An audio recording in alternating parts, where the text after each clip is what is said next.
Hello friends, আমি বিথি। আমার এই চ্যানেলে আপনাদের সবাইকে স্বাগত।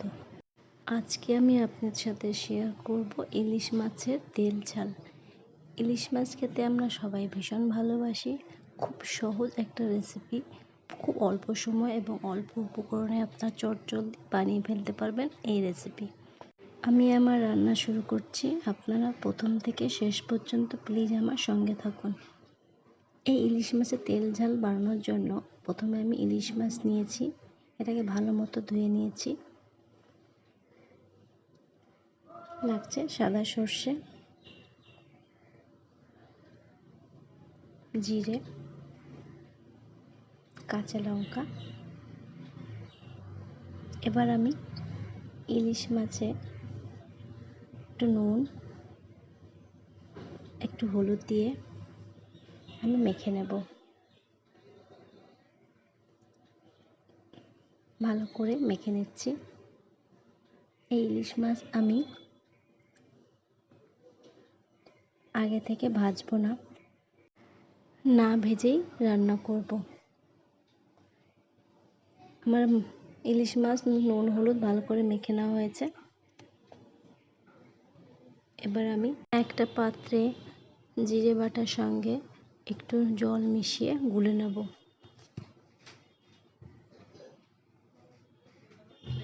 গোলা হয়ে গেছে। অন্য একটা পাত্রে সর্ষে আর কাঁচা লঙ্কা বাটার সাথে জল মিশিয়ে গুলে নেব। ভালো মতো গুলে নিয়েছি।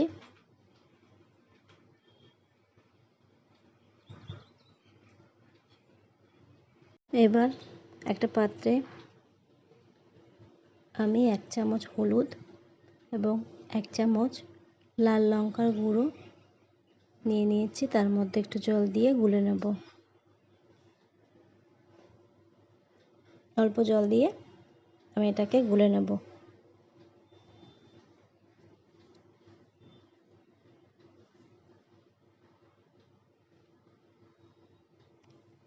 এবার আমি একটা কড়াই বসিয়েছি। কড়াইতে তেল দিয়ে তেলটা যখন গরম হয়েছে তার মধ্যে আমি কালো জিরে ফোড়ন দিয়েছি।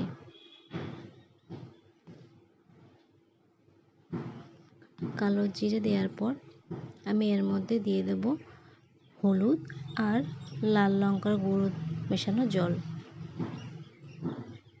ফুটে ওঠার পর আমি এর মধ্যে দিয়ে দেব জিরে বাটার সাথে জল মিশিয়ে যে মিশ্রণটা বানিয়েছি সেটা দিয়ে একটু নেড়ে নেব। মশলাটা ভালো করে কষানো হয়ে গেলে আমি এর মধ্যে দিয়ে দেব নুন হলুদ মেখে রাখা কাঁচা ইলিশ মাছ। এই মাছগুলো আমি একে একে সব মশলার মধ্যে দিয়ে দেব।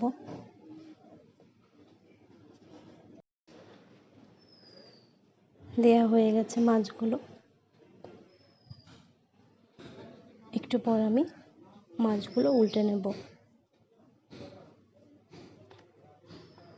আস্তে আস্তে উল্টে নেব যাতে করে এই মাছগুলো ভেঙে না যায়।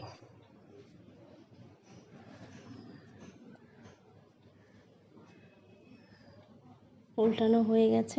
আমি এখন এর মধ্যে সর্ষে বাটা কাঁচা লঙ্কা বাটার মধ্যে জল মিশিয়ে নিয়ে যে মিশ্রণটি বানিয়েছি সেটা আমি এখন এর মধ্যে দিয়ে দিয়েছি। দেওয়ার পর ওই বাটিটা ধুয়ে একটু জল দিয়েছি। আলাদা করে জল দেব না। বাটি ধোয়া জল দেওয়ার পর কড়াইটা ধরে একটু নাড়িয়ে নিয়েছি। এবার আমি কাঁচা লঙ্কা দিয়ে দেব।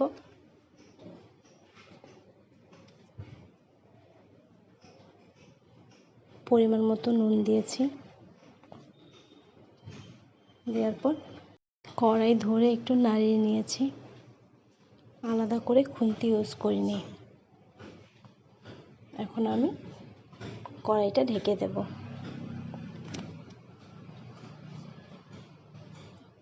কিছুক্ষণ পর আমি ঢাকনাটা খুলে নিয়েছি। খুব সুন্দর একটা গন্ধ বেরিয়েছে, ফুটে উঠেছে সুন্দর। আবার আমি কড়াই ধরে নাড়িয়ে নিয়েছি। আমি খুন্তি ইউজ করিনি যাতে মাছগুলো ভেঙে না যায়।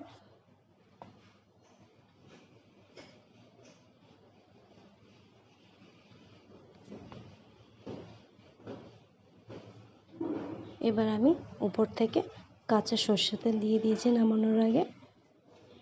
আমার এই রান্নাটা প্রায় রেডি হয়ে গেছে। কাঁচা সর্ষের তেল উপর দিয়ে দেওয়ার পর আমি ঢাকনাটা ঢেকে দিয়েছি। এবার আমি গ্যাসটা অফ করে দেব।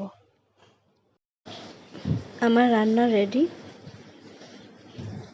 দেখতে খুব সুন্দর হয়েছে এবং খেতেও হয়েছে দারুণ। এটা গরম ভাতের সাথে খেতে ভীষণ ভালো লাগে।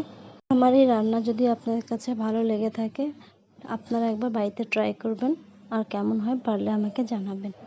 আর প্লিজ আপনারা আমার এই চ্যানেলকে সাবস্ক্রাইব করে দেবেন, লাইক করবেন আর বন্ধুদের সাথে শেয়ার করতে ভুলবেন না। আপনাদের সাপোর্ট আমার খুব প্রয়োজন। আজকে তাহলে এ পর্যন্তই। দেখা হচ্ছে পরের এপিসোডে নতুন কোনো রান্না নিয়ে।